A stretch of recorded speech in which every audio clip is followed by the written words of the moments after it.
Graça e paz, igreja. Hoje a gente vai fazer um fórum, um formato um pouco diferente do que a gente está acostumado, mas vai funcionar da seguinte forma: a gente vai até às 10 horas, vão ter algumas perguntas aqui e cada um vai poder responder. Vai ser pergunta geral, não vai ser uma pergunta específica, então quem quiser responder pode pegar o microfone e falar. Nós temos umas 6 perguntas, então se vocês puderem ser sucintos, obrigado. Vou fazer as perguntas aqui. O nosso tema vai ser unidade na diversidade. A gente vai tentar entender um pouquinho melhor como é que funcionou o nosso princípio da Igreja de Cristo, o movimento de restauração, e eles estão aqui para falar dessas questões hoje. Se alguém tiver alguma pergunta para acrescentar, vocês podem procurar o Alan, que a gente vai estar colocando a sua pergunta no final. Por favor, relacionado ao tema, tá? Perguntar se pode tatuagem não, tá? Bom, nosso tema é unidade na diversidade, e a gente quer falar sobre o movimento de restauração. Eu acho que tem muita gente que ainda não conhece o movimento de restauração, que deu início às igrejas de Cristo no mundo inteiro. Eu queria que o pastor Osório, se possível, desse uma breve introdução para a gente, já que ele é craque no assunto, falando um pouquinho do início do movimento de restauração, do movimento Stone Campbell. Não precisa falar dele aqui no Brasil, numa outra oportunidade a gente vai poder falar. Uns 10 minutinhos só para a introdução, antes de a gente começar a fazer as perguntas.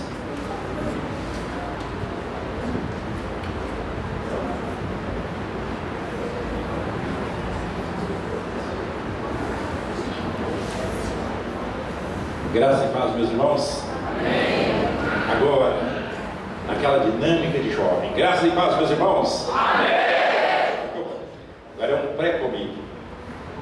Eu estou bem alegre, bem à vontade com esse movimento que está acontecendo e pela iniciativa dos jovens que estão iniciando. E essa é uma iniciativa que tem por finalidade discutir o nosso momento, o nosso tema e o nosso tempo. Recentemente estive nos Estados Unidos e eles estão discutindo lá, colocando em formato de livros, esses temas que vocês estão colocando aqui, sobre identidade. E chegou para mim, pelo e-mail, alguma coisa falando sobre este encontro. E ele dizia tema unidade e diversidade.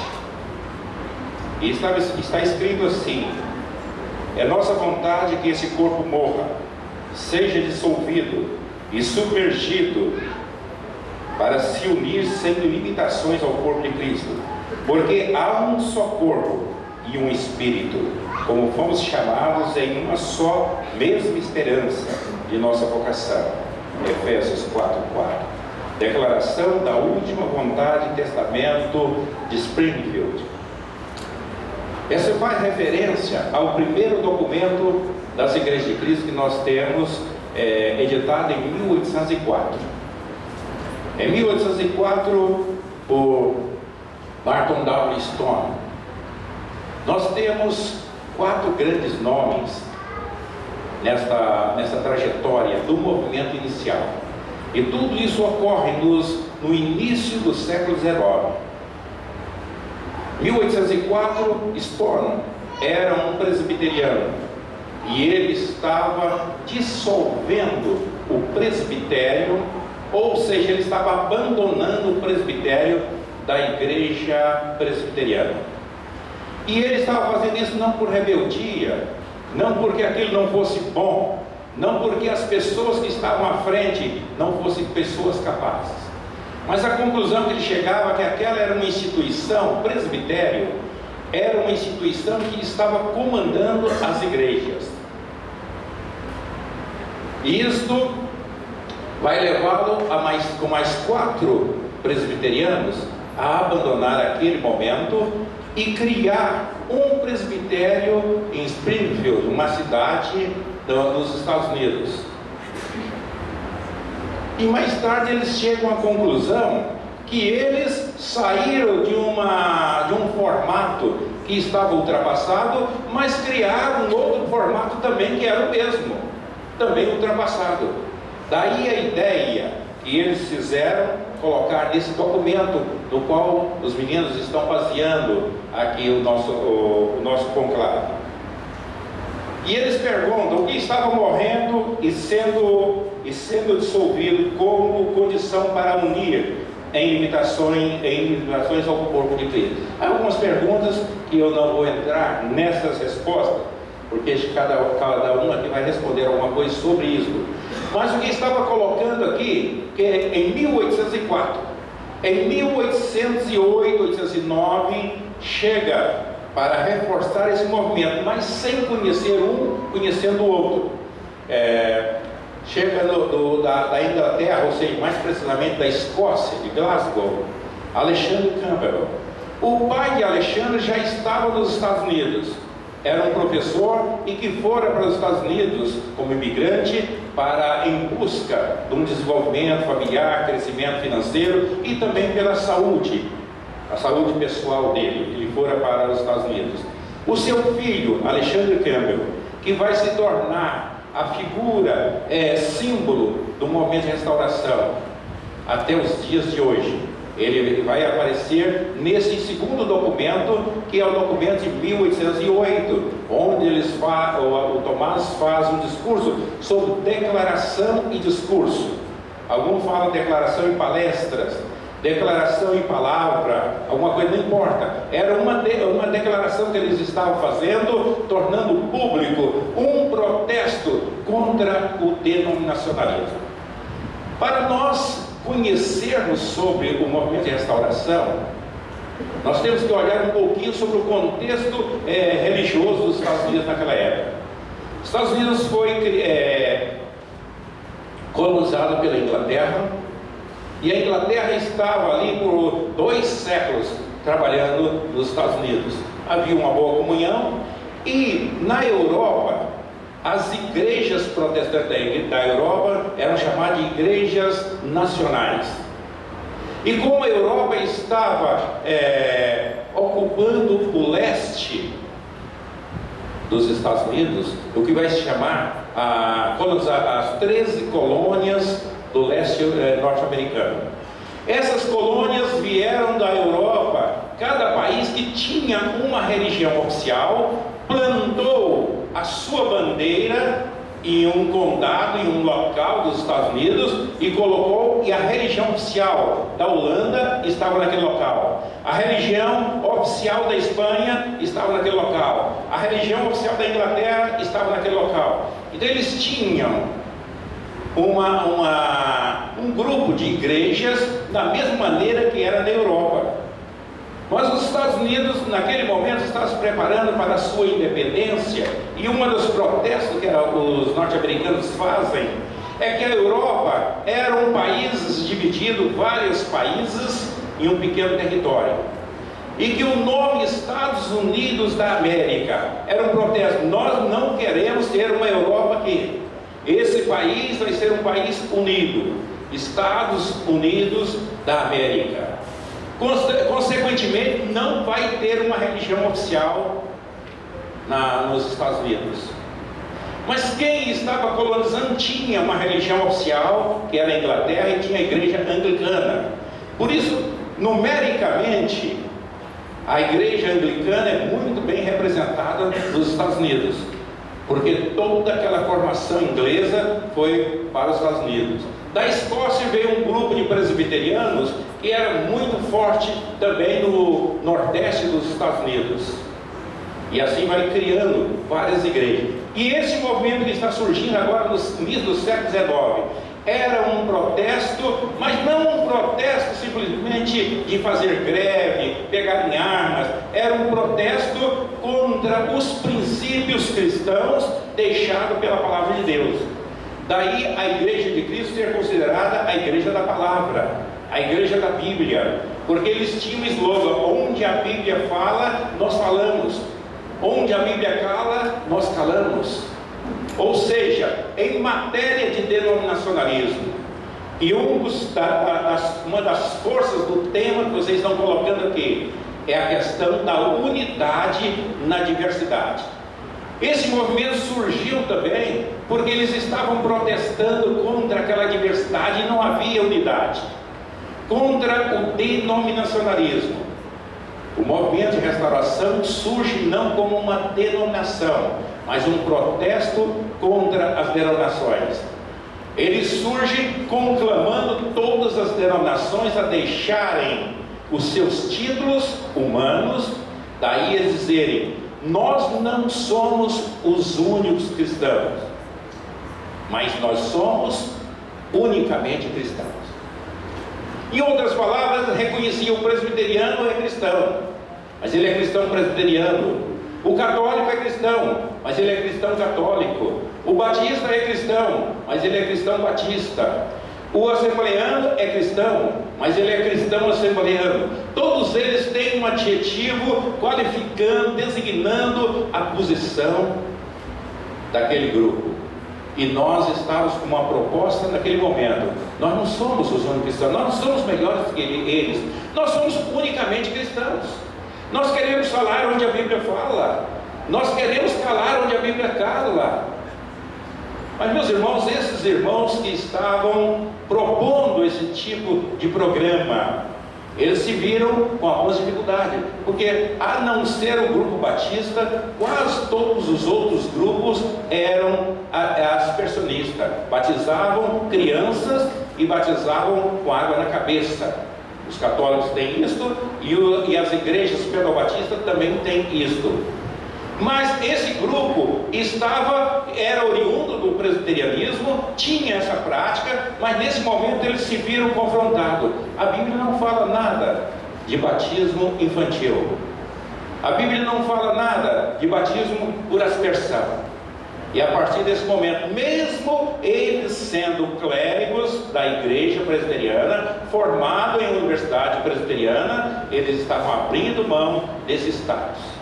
E aí eles estavam fazendo morrer esse presbitério da cidade de Springfield. E eles criaram um novo presbitério que tinha essa nova proposta. Mas com um ano de vida, eles dissolveram esse presbitério. E eles deram esse brado. Eu trouxe aqui uma cópia desse documento, que é a última vontade do presbitério de Springfield. E eu vou deixar com os meninos da organização aqui, só tem 50 cópias. E eles dão para as pessoas que estão interessadas nesse assunto. Esse é o primeiro documento para iniciar o seu programa de pesquisa. Já temos muitas coisas colocadas ainda em livro de apostila, mas já temos alguns livros também colocados que dá para você pesquisar sobre o movimento de restauração. Há uma proposta de restaurar o cristianismo que era do primeiro século. Jesus falou: edificarei a minha igreja e as portas do inferno não prevalecerão contra ela. Então Jesus edificou, ele veio e edificou a sua igreja, tinha esse interesse. Meus irmãos, nós somos uma igreja pós-reforma, mas nós não temos muita herança da reforma, porque a reforma estava naquele momento se batendo numa libertação da Igreja Católica Romana, e eles não reformaram muitas coisas que a igreja precisava reformar. E por isso, quando o movimento de restauração chega, nós não somos o movimento da reforma, nós somos pós-reforma. Nós somos um movimento de restauração, conclamando toda a cristandade a unirem-se ao redor da Bíblia. Como foi dado apenas 10 minutos para falar sobre isso, e não aprofundando, porque cada um aqui vai falar um pouquinho mais aquilo que for perguntado. Eu só quero passar como uma informação para o auditório. Eu estou com uma Bíblia de estudo na mão. Tem N Bíblias de estudo aqui no Brasil já. Quando eu fui aos Estados Unidos pela primeira vez, eu ouvia dizer que não tinha muito, o Brasil não tinha muito subsídio para uma pesquisa mais profunda, não do movimento, mas de um modo geral do protestantismo. E agora nós estamos olhando e sabendo, 20 e poucos anos depois, eu estou sabendo disso, e nós temos N Bíblias de estudos. E eu estou aqui com a Bíblia que talvez vocês não tenham visto ou ouvido falar. Bíblia de estudo do discípulo. Eu quero recomendar essa Bíblia para todos os pastores obreiros das igrejas de Cristo. Nós vamos estar batendo na informação sobre essa Bíblia. As igrejas de Cristo são conhecidas denominacionalmente, apesar de não gostamos desse nome, como Igreja Cristã, Igreja de Cristo ou Discípulos de Cristo. Esses três grupos, porque eles tiveram, como todo grupo tem, acabaram tendo um desentendimento e criou uma facção. Essa facção, eles estão num esforço muito forte nos Estados Unidos para reunir, reagrupar todos esses três grupos num só grupo. E essa Bíblia, a parte de estudo da Bíblia é trabalhada pelos discípulos de Cristo, que pertencem ao movimento de restauração. Pastor Gerson recebeu uma Bíblia dessa de presente. E depois que ele examinou a Bíblia, ele me telefonou e falou: Pastor Osório, tem uma Bíblia na praça, e que é dos discípulos de Cristo, Disciples of Christ. Aí eu olhei, se é dos discípulos de Cristo, é nossa. Vamos olhar. E fui adquirir a Bíblia. E comprei uma e presenteei o pastor Edson. E eu gostaria de não presentear mais ninguém, porque eu não tenho dinheiro para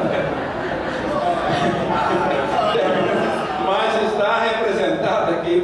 Peça ao seu pastor que te presentei. Vá fazendo um comercial aqui da Rocha Eterna, é a única livraria que eu vi agora aqui em Brasília, que tem ainda essa Bíblia. Eles têm. E eles têm uma dificuldade de localizar. Eles vão te trazer a Bíblia discípulo, ou seja, discipulado.